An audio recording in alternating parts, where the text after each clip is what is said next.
Good. I mean, all these 4 days, yes, looking forward.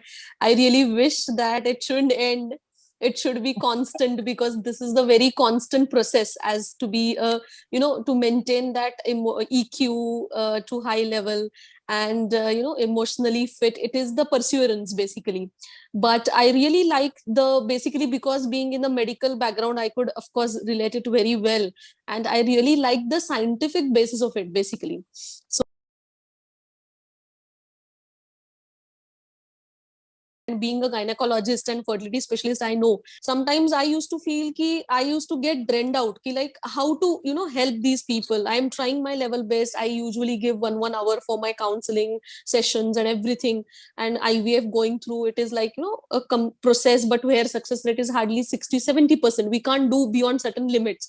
So even be in that process, I used to feel helplessly ki what can I do. But then yes, so I felt ki this is a need really. I have to be myself very much, emotionally fit to tackle, to help these people out.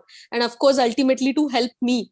Because yes, there was some struggle also in my life. Of course, everyone goes through it. So in my professional and personal life, of course, because of the COVID, my daughter is staying away from me like since 1 year now. She's with my mother, yes, but it's like a lot of separation, these things. So I mean, it is a lot of things, and then tackling with this patient, so really it was needed.